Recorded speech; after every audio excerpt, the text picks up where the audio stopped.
Hello and welcome to another episode of a weekly Waypoint. Today we are playing 3 matches of Halo, 2 matches of Halo 4 SWAT, and 1 match of Halo 3 SWAT. You might be wondering, Christian, how did you manage to get 3 matches of Halo into one 15-minute video? Well, you'll see, this first match does not last very long. I'm sure the guy who got all the kills in this particular first game would be thrilled to know I was recording it and putting it on YouTube because he was bragging about it in the chat. Anyway, yeah, today I decided to play some Halo Master Chief Collection purely for the weekly Waypoint. I haven't been playing it lately or anything like that. I actually have barely touched it since Halo Infinite came out.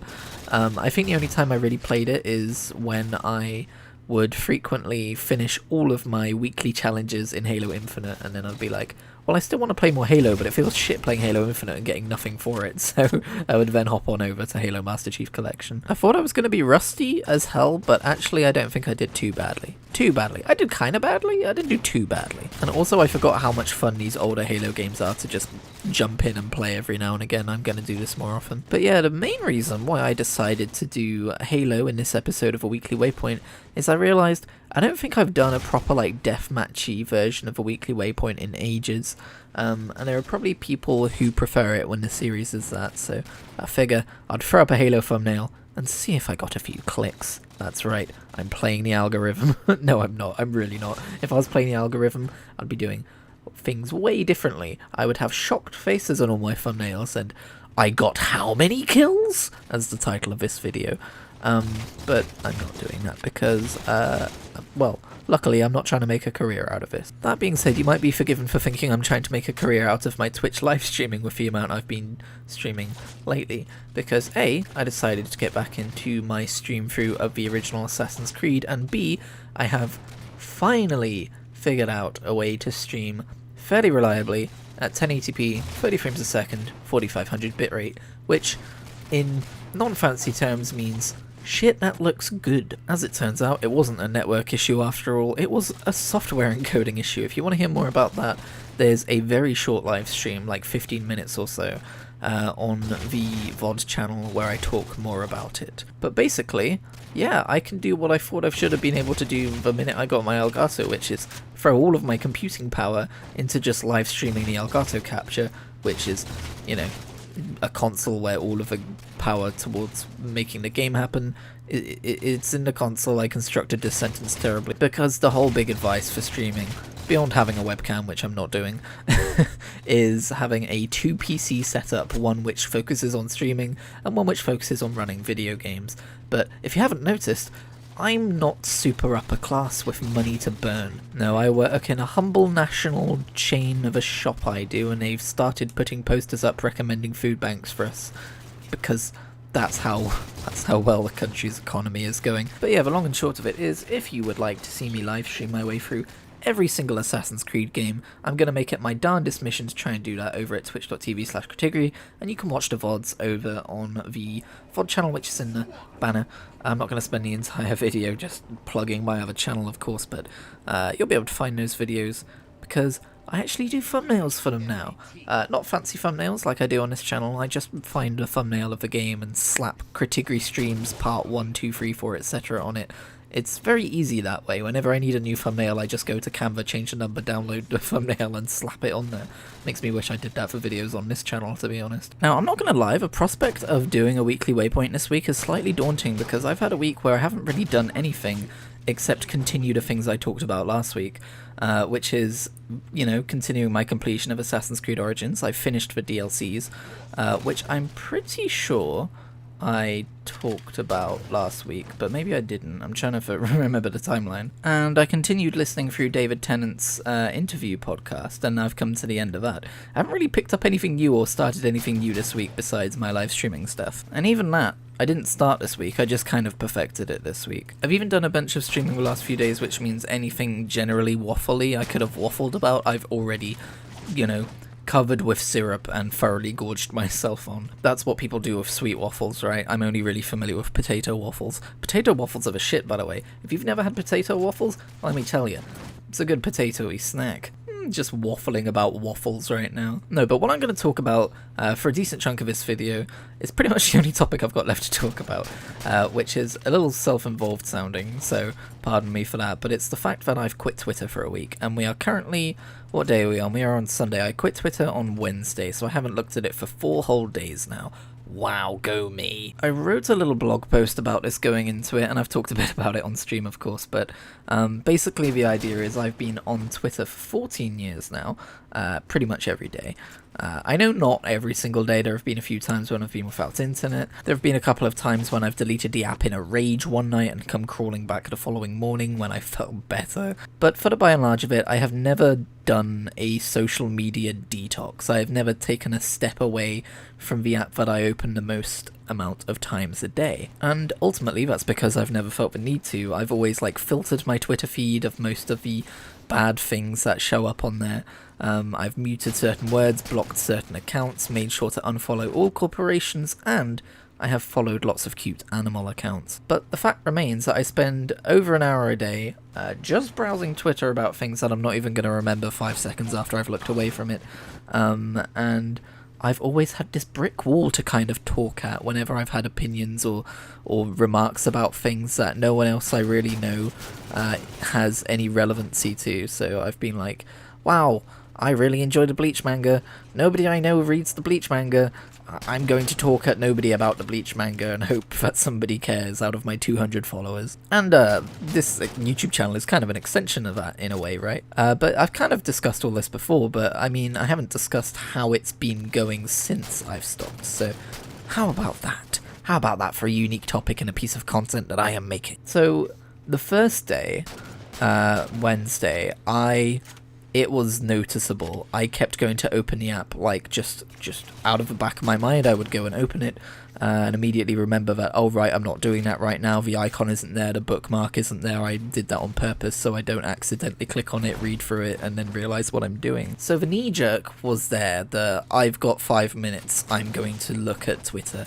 Oh wait, I can't do that. That happened so many times on the first day.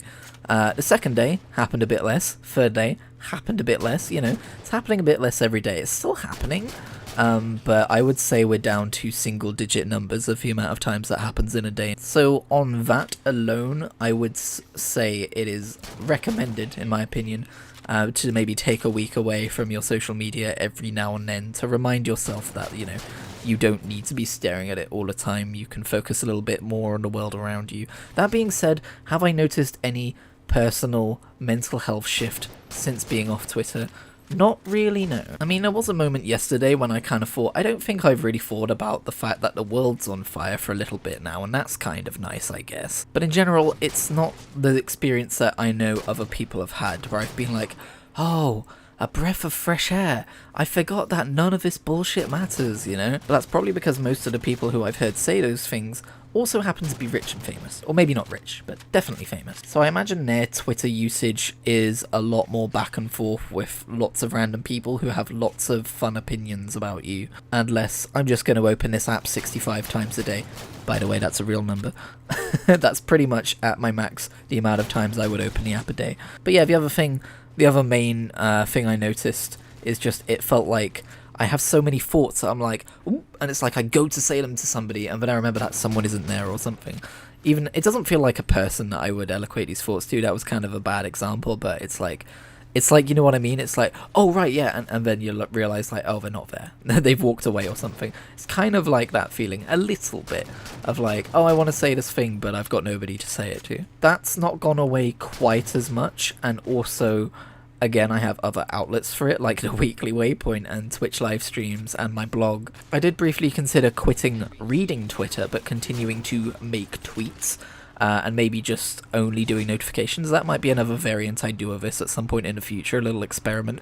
But part of this experiment was not making any tweets at all to see if, I might end up talking to some of my friends more. I haven't really done that because it still feels weird to just reach out to someone I haven't spoken to in months just to be like, hey, I'm really excited about this thing, you have no idea what I'm talking about, Turns out that's not really how human interaction works. And as for the people I see on a day-to-day basis, I'm just saying all the same stuff to them I've always said, which is mostly, please stop giving me weird looks, This is perfectly normal. I don't know why you're backing away from me. You know, the normal stuff. So, while I'm not completely all the way through my Twitter detox week yet, I've got a pretty good idea of how it's going, and I'm pretty sure my conclusion is going to go along the lines of, yeah, I think it's a good idea to do it every now and again, but I don't think it's revolutionizing my life. I don't think that by extension Twitter is necessarily having as massive of an impact on my life as it has on some people's lives. One thing I'm considering doing when I do get back to Twitter is, and I don't know how feasible this is because I follow like 150 people or something, but I'm considering just going through and muting retweets for every single person so that I only get tweets directly from the person themselves. You know, like 2007 era Twitter. Not necessarily because I don't like the things that they retweet, but because I have a feeling that will cut down on the doom scrolling. There will just be less tweets in general, less reasons to refresh my feed, and it will feel more personal, if you know what I mean, as well. So I don't know if there's a Twitter feature to do that. Maybe there's a TweetDeck feature to filter it that way or something like that. But it's something I'm considering doing as a test run. But I'm not looking forward to the half an hour to an hour I'm going to have to spend going to literally every single account I follow and muting retweets for them. But yeah, there's a whole load of waffling about Twitter. How exciting. I will say before I stop waffling, that one of my quote-unquote coping mechanisms for talking to a brick wall has been going onto the PlayStation Trophies subreddit and responding to every single Platinum Stray trophy, which if you don't know what I'm talking about, there's a cat game that recently came out called Stray, and I guess it's a fairly easy platinum because so many posts on Reddit, on that subreddit anyway, have been about, hey, I just got the Platinum Trophy in Stray, which is great, people should do that, but it's just a trend right now that there are so many of them. So I've been going on every single one and just writing meow. I think I've probably meowed at about 40 people at this point, and the reactions are varied. Usually I just get ignored. Sometimes I get a meow back. I've got a couple of pairs. Someone said meow backwards. I think they might have come from the upside down cat realm. But yeah, I'm keeping it together. I'm a normal human being who can do without social media, and I don't need none of that, and I'm perfectly sane. Thank you for asking. What do you mean you didn't ask? What was that voice asking me then? Don't be stupid. You know, I already mentioned at the top of the video how difficult it was to find topics to talk about this week. I just went to go and look at my goddamn Twitter profile to remind myself what I've done this week. And then I remembered the bookmark wasn't there. That's going to have to be another tally on the list of times I tried to check Twitter. Oh, hey, in other news, thank fuck, right? The Hot Wheels DLC for Forza Horizon 5 released this week, and I have honestly not had a lot of time with it so far. Most of the time I've spent with it has been on livestream. However, I did have some time with it off of stream recently and had a much better time with it because I think I had a few low energy streams, and Forza Horizon 5 when I'm not also listening to a podcast kind of makes me sleepy. But yeah, that Hot Wheels DLC is really fun. I'm looking forward to playing more of it. I also recently got a... yeah, that's all I have to say about it. I mean, it's Hot Wheels, it's racing, it's you know, if you played Forza Horizon 3 Hot Wheels, it's pretty much the same thing, but there's a few new types of track, and it's a lot bigger and slightly prettier with a few more cars. There's your review. Anyway, I bought an indie game this week, or maybe it was the week before, I don't particularly remember, called For the King, which is a game that I have seen around and never given the time of day, but I finally looked into it, realised it's basically roguelike Final Fantasy style turn-based combat, and went, what, yeah, why the hell have I not bought this already? It was £6 in the Ultimate Xbox Game Sale, so I did it. I've only played one run, but I want to play a whole bunch more of it because it was super fun. It is unfortunately the kind of roguelike game where there's not a whole lot of cross-life progression going on.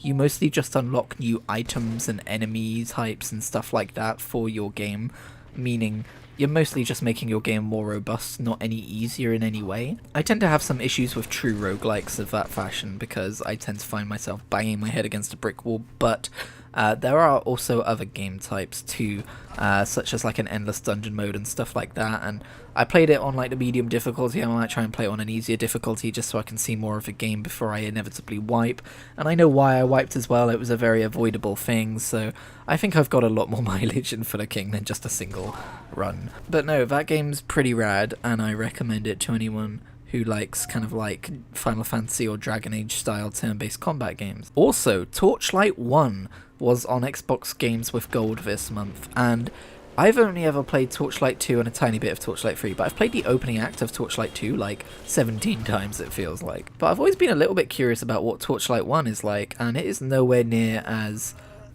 simplified a version of Torchlight 2 as I was expecting it to be. It is a damn nice polished game in its own right. And while I was playing it yesterday, I realised just how much I love the Torchlight aesthetic of just like, not just the cartooniness of the graphics, but the soundtrack, like the feelings it evokes. It's so fucking good. If you have games with gold, make sure you pick that up because it's worth picking up, unlike most games with gold, if I'm being brutally honest. Anyway, I think that's gonna do it. I think I just about made it through this week's episode of A Weekly Waypoint. Hopefully next week I have a few more things to talk about, but in the meantime, that's gonna do it. Red team wins, we suck.